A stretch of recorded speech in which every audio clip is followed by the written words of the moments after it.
What's up, guys? It's Caliber, aka Ghidra. I am bringing another dragon-themed deck to the channel. This is obviously Blue Eyes, so this is a little. I mean, everybody knows what Blue Eyes does by this point. This doesn't do anything particularly flashy, and this also is not my not my top five picks for going to this new format. Certainly not my top 10, but I'm not exactly fiending to play this format right now either. So this deck I took to an OTS this weekend, yesterday actually, at Top Cut Collectibles in Berwyn. Um, I managed to have an X2 record and making top 8. A little bit about that before we get into the deck profile. I actually had a X1 record, technically speaking. Um, my last match, shout out to the mirror match. He was a cool guy, so this isn't any shade at him. But what ended up happening was the all important game three. I ended up playing through his board. He basically has nothing left except a Nibiru, which you've just used to close out my crackback. And I basically have put the game in a commanding position for me, where I have a drill beam set, I have follow up. I really don't foresee myself losing. And it all depends on what his top deck is. And it ends up being Lightning Storm, which is a very strange choice considering that he was going first in that game three. So having a board breaker in the main either means he forgot to side it out or maybe he sided incorrectly. I'm not too sure. I wasn't willing to really ask what his side deck count was at the time because I just felt like even though I was probably technically right, it was just kind of on the grounds of rule sharking. But he ended up activating it, and I had a drill beam with no Primite engine in play. This just happened to be in my opening. A true light, and I believe I did have a lordly load. It's just I did not have an ether barrel in rotation. But basically, if this lightning storm was real and it did rip, that him blowing up my back row, which is what he called, would actually be huge for him because not only would it have blown up my board, but yeah, it's just it would have plus him advantage to win him on the spot. But the problem is he couldn't activate it because while I did clear his board, he still had an active mausoleum of white. So meaning he has face up cards, so it couldn't have been activated at the time. And the problem was I used my drill beam on this. He had an ether barrel coming back, which basically was his only playable hand. His hand is at this point Lightning Storm, ether barrel, and a Nibiru, which I bounced back after he nibbed and tried to get it out the way during uh, his turn battle phase. But I am definitely going way too deep into this, but I'm basically just trying to paint the picture of like I had him dead to rights with this drill beam set, but because I didn't catch the lightning storm activation at first, we had to repair the game state to where um, I wanted to take it back to where he had ether barrel still in hand, but he decided to keep it on field for some reason because he just wasn't following where, which didn't make any sense because it all came from one card. Like in retrospect, it seems very simple, and it's kind of on both of us, but it's really more on me for not catching that we're not actually at the point where Ether Barrel is trying to resolve a Lorley load and then you're trying to grab the drill beam because this is all information he just revealed. Like, it's awkward and we want to get to a point where we think the game is, but it actually should have gone a little bit back farther because as soon as the normal summon hits, I was definitely drill beaming it and winning the game right there. So again, no shade to that player. I am just throwing that out mainly because this deck I did a lot of theorying for. I did a lot of testing and prepping the night before and the week prior with my other Blue Eyes builds for the previous format to tailor this specifically going into a wide open format. So the reason I bring this all up and say that it's technically X1 is because I did have gameplay in a board that did show X1 potential at a OTS, and I know it's a lot of variance. Things happen, things change, or whatever. But I'm really just trying to justify my position where if I was to present this deck list to you right now and say that this is not only tournament ready, but there is merit to the card choices I made, I feel like proof of my tournament run definitely shows that. So my matchups ended up being, first off was Sky Striker, which was weird. It's just like a deck I wasn't expecting. He wasn't activating anything on my turn, and I had recently seen some lists from topping Blue Eyes players. And they had changed the side deck or the extra deck a lot differently from what I was used to. So it's a lot less toolboxy. Like I'm surprised they kept the Lightstorm Dragon in, but cards like Azure Eyes, cards like Black Rose Moonlight Dragon are gone, mainly to max out on the utility pieces. And I kind of like this because these three cards right here really are the best cards in the deck.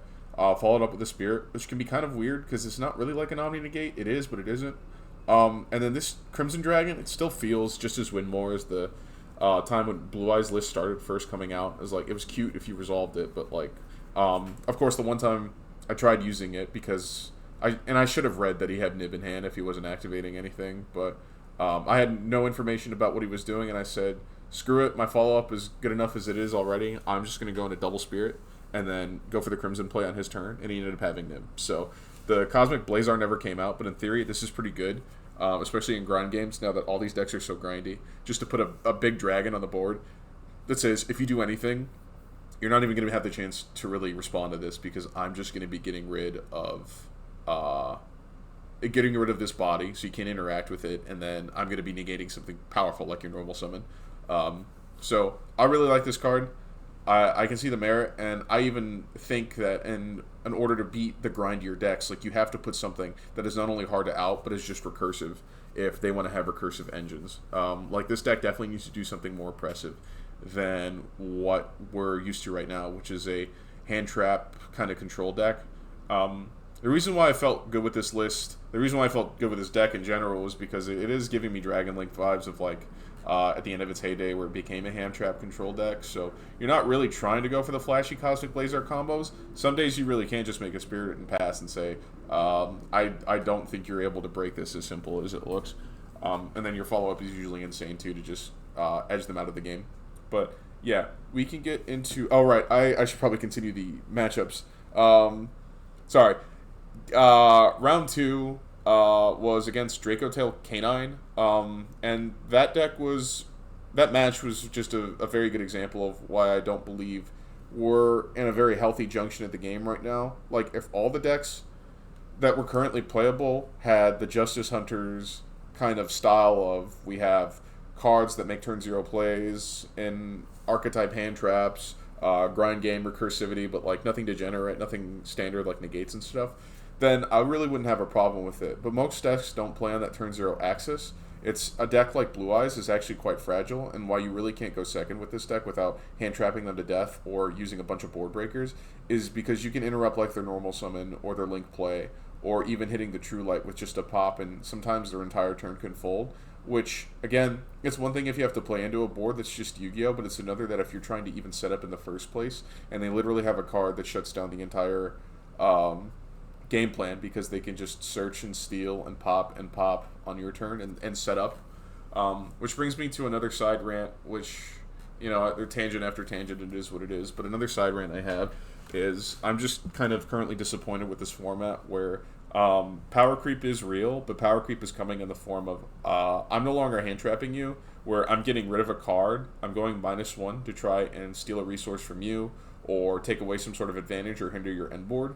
Cards are now becoming, I'm going to use this card on turn 0, I lose no card advantage, and in some cases I can either put a big guy on the field for presence, or, you know, just activating effects, or just setting up a grind game inherently before the game has really even begun, and you're still trying to set up your own stuff.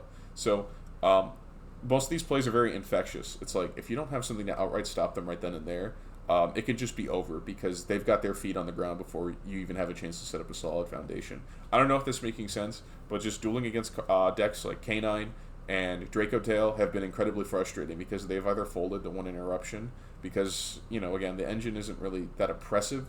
It's just that it's obnoxious and how sticky and how fast it can be, where you don't really even have a board to react with it before they've already set up, interrupted you, and secured follow-up and a good game plan for their beginning turn.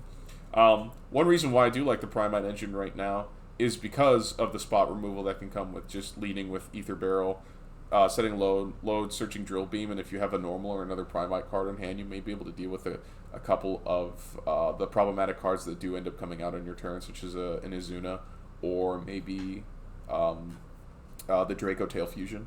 But yeah, that's just some of my thoughts going into matchups like K9 and Draco Tail. It was very unfortunate. I really didn't play Yu-Gi-Oh at all. Just it was kind of a hand comparison where he opened both of his engines. They're kind of pretty darn good.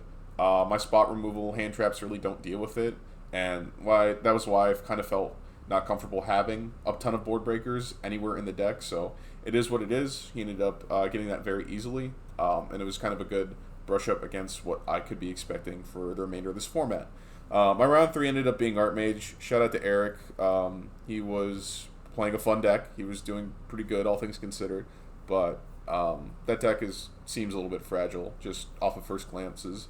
A Veiler shut down his game 1 opening lead with just one card. I was able to just do my thing, and game 3, kind of the same thing. He can't really play. Well, he didn't draw any engine. He sure as hell broke the absolute nuts out of my board, but without being able to play, I just secured the game from that point.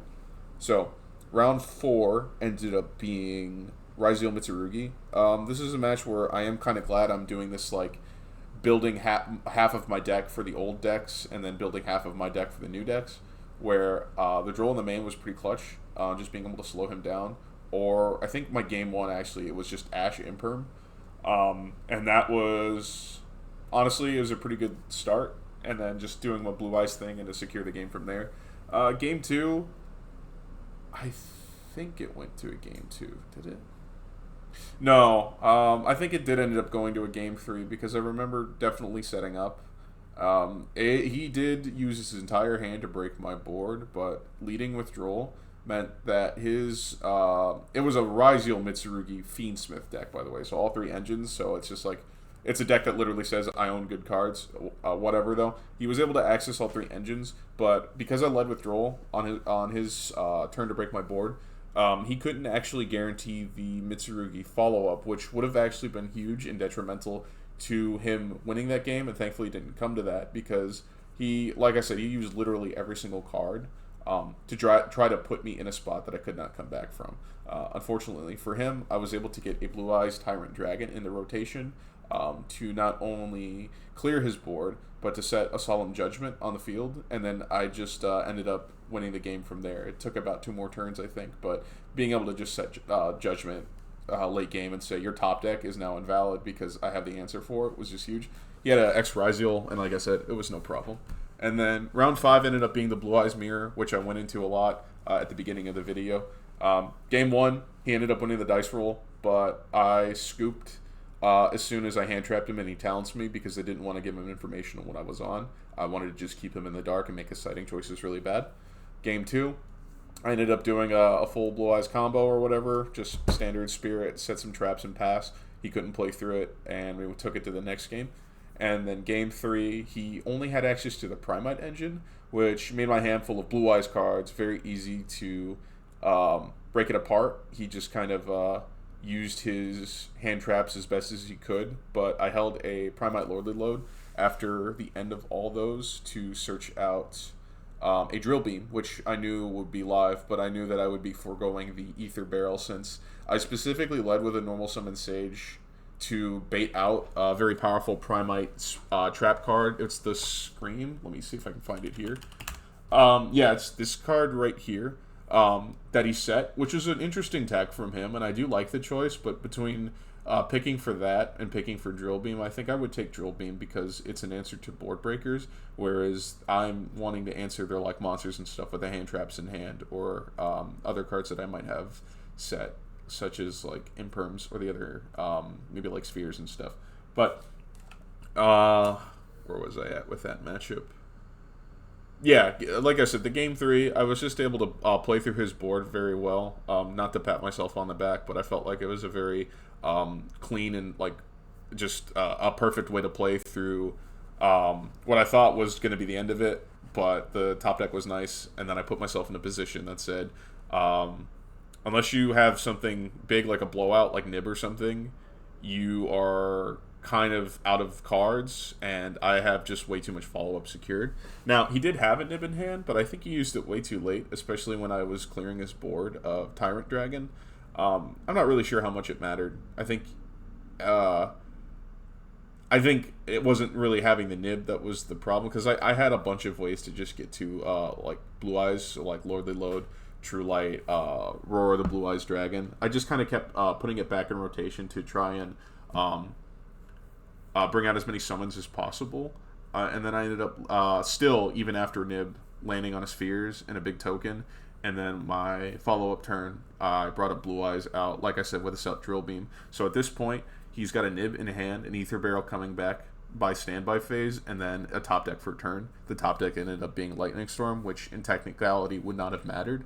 Now, he led going to battle phase first, which is why I think he did that because he wanted to.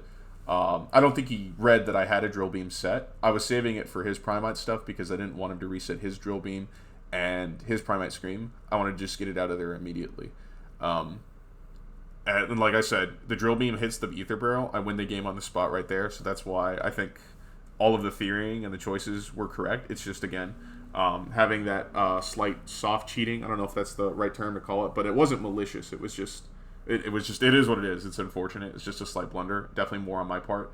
Not catching it faster, and then not catching where the game actually needed to be reset by that point. Because I was not holding the Drill Beam for anything later. I was hitting the Ether Barrel then and there. He's not getting the set Lordly Load. He's not getting any of his cards reset back to the field. And it's just GG because he's half health, and I just attack with big guys.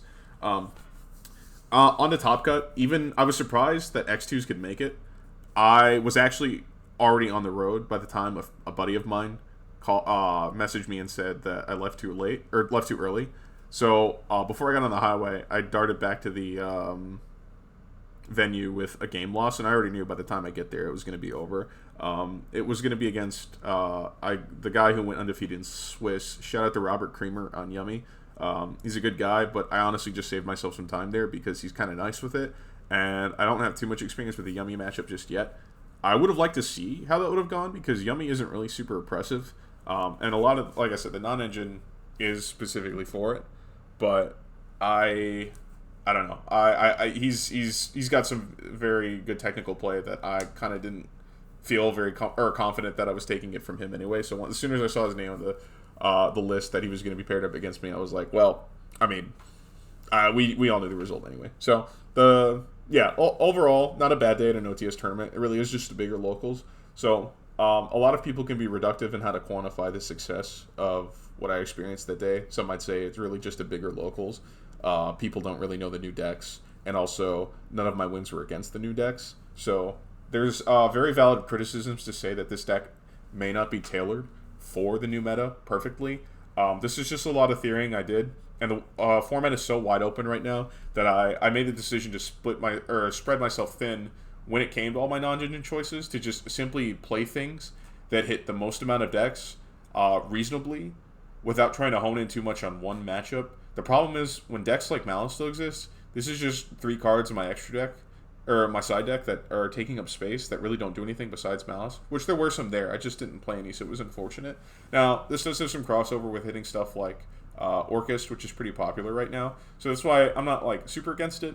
But again, I've got the Bestials for what I expected there to be some Fiendsmith decks still in rotation because again, not everyone's made of money, and I feel like if people just got their hands on Fiendsmith cards, they're probably going to ride and die until a Vandalist comes, or they're just power crept.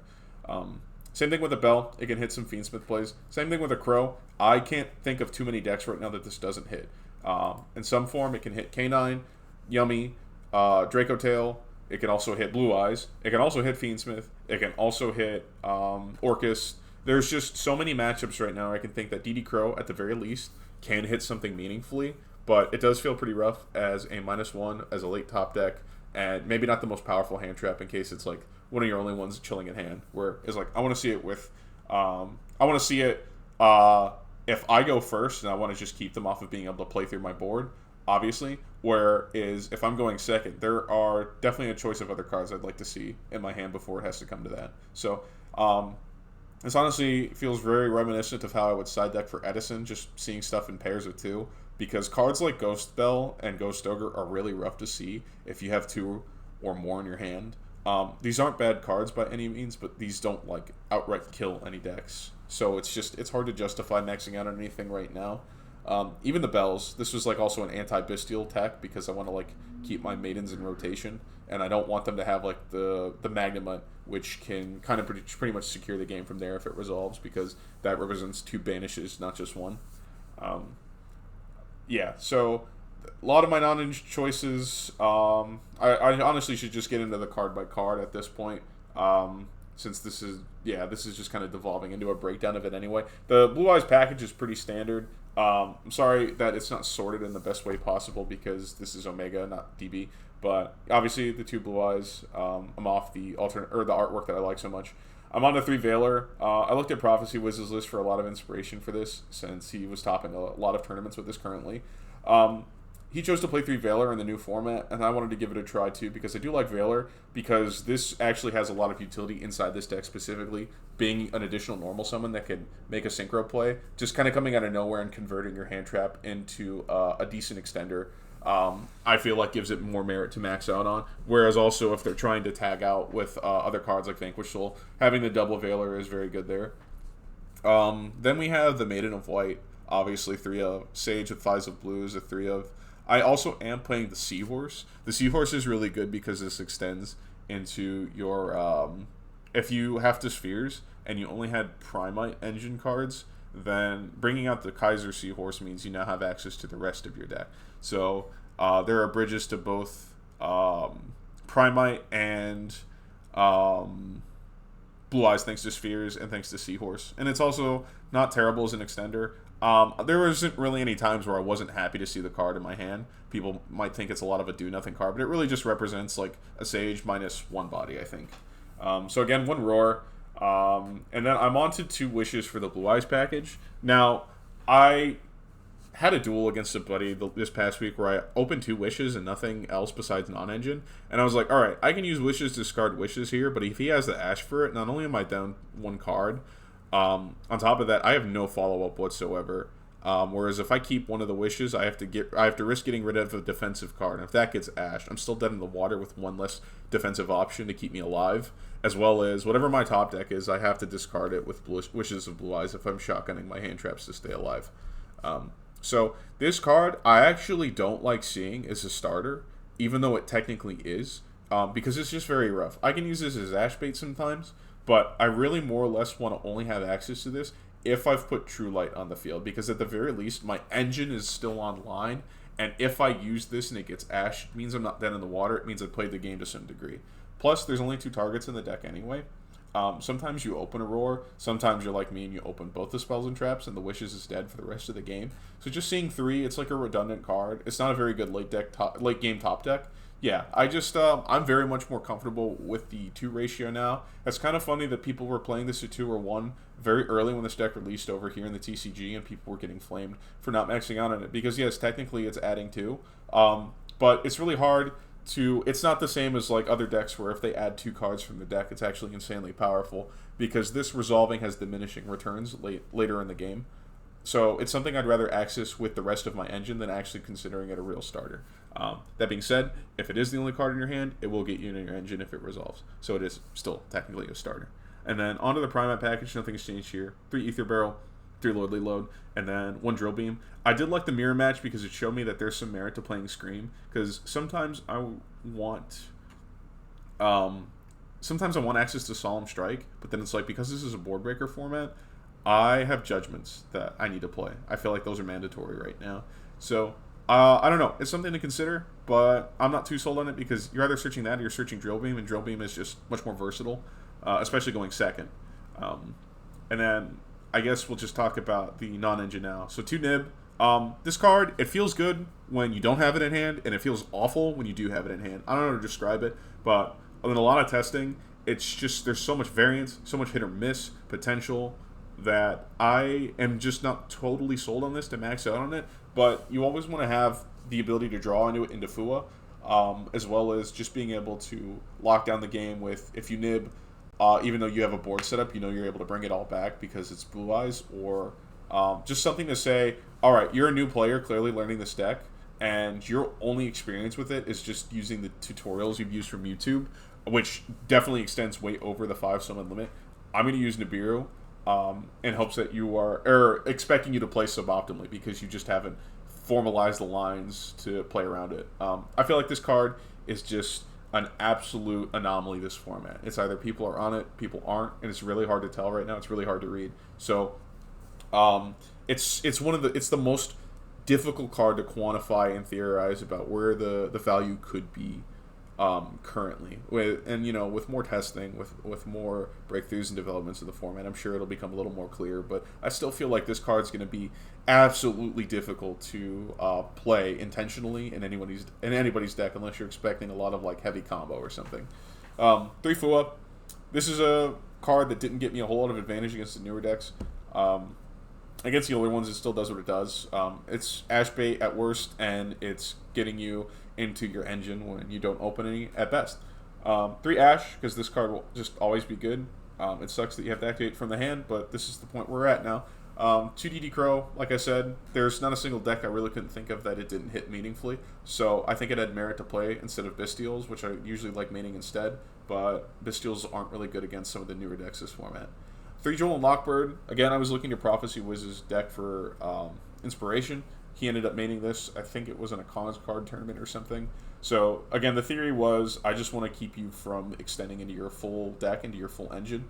And if you have to lead with a search or something, and I just hit you with a surprise drill, especially if you expect me not to be on it because of the new format, then that very much slows you down, where like maybe one other hand trap in hand can halt your game plan, and then I'm able to secure the game with using my starters and praying to God that they resolve.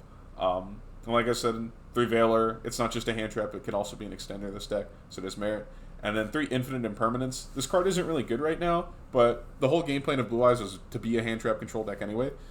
Now, I was considering Forbidden Droplet in this format, but it isn't the greatest card right now. It's not the worst. Certainly not the worst. I don't know how well Blue Eyes can make use of droplets.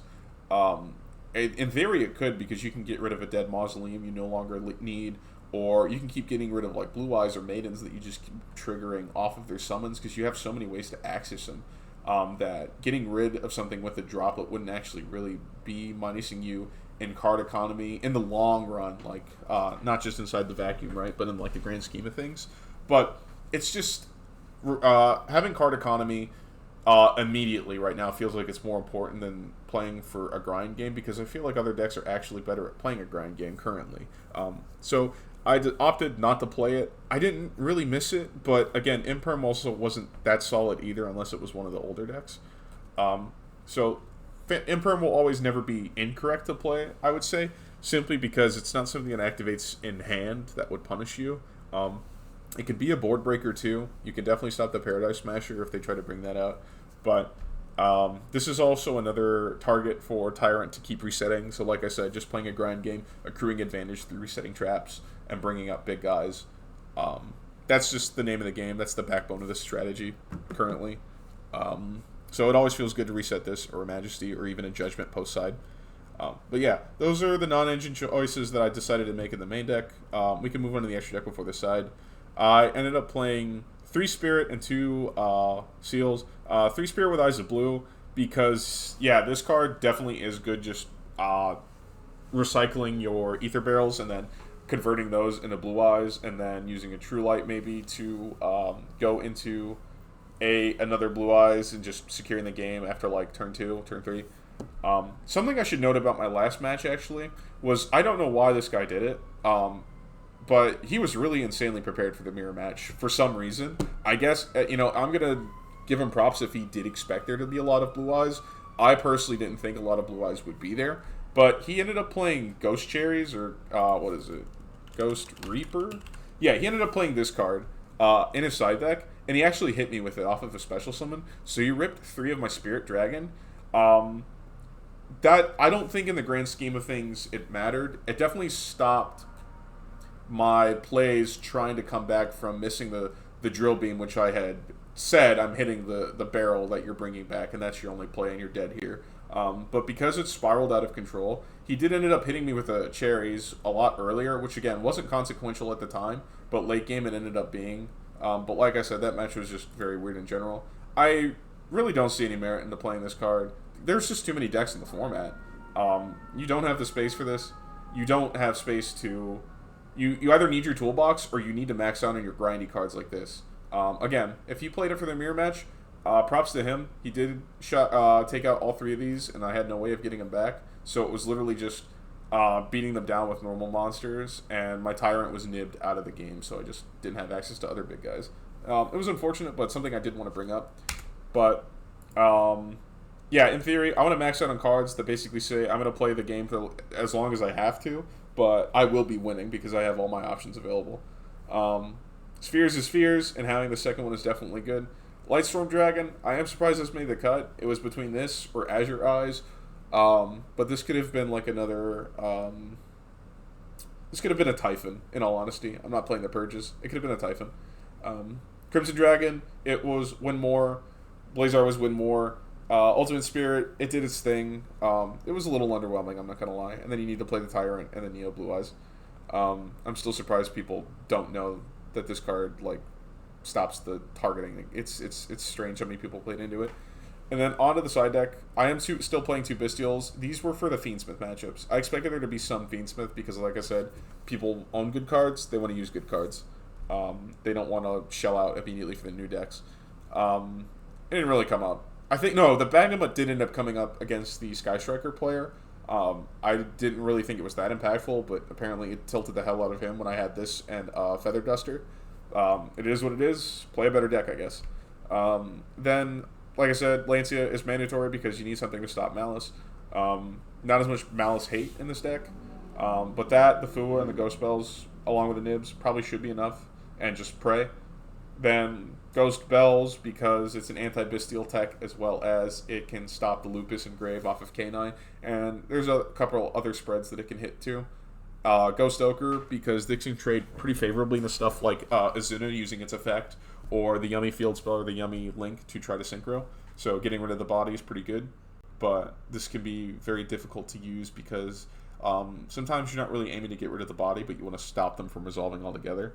And then you need the mandatory back row hate, I do believe, and Judgments. The Judgments being great to set off of the Tyrant late game. So these are the choices that I ended up making. Like I said, I did a lot of theorying, a lot of testing the night before and then the week prior, just getting a feel of Blue Eyes transitioning into another format. So I do feel like a lot of the choices I made were correct, and I did end up getting rewarded for a lot of these choices because, again, the format's so blown wide open that you really just have to play cards currently that say, I'm not terrible in any matchup, but the chances are that I'm not extraordinary in any matchup are very real either. I don't think there's any real blowouts here other than Lancia for Malice and Droll for heavy combo like Mitsu Raiziel. So nothing's really changed. Fua is increasingly becoming worse, and I kind of wish I had access to Perulia. I currently don't own it, otherwise I'd be playing it, because Perulia would be nice to stop all the turn 0 plays that they're doing on my turn. That being said, it's probably going to get reprinted again. Who knows? And if not, who cares? There's other decks that other cards that you can play to supplement it. So I'm not going to say that not owning Perulia is going to stop you from being able to play any one strategy. But currently, Blue Eyes, if we're looking to play grind games, we're going to have to adapt to make a way that we can establish our own foundation so that other cards or other decks aren't trying to play on our turn and getting away with it because we just have no way to stop them. So again, this is just what I wanted to present. This is kind of like my first take on Blue Eyes in the new format, and hoping that Dragons can still prove that they are not only meta contenders, but they're a force to be reckoned with. So I would appreciate some feedback. I would appreciate to see other people continue to succeed with this deck, to see what choices they made that led to them maybe topping regionals or topping YCSs. And I'm really looking forward to seeing the developments in this new format, despite myself being already over it and not really interested in any of the new decks that came out. But thank you for tuning in. Thank you for listening to me yap about dragons, as always. And God bless.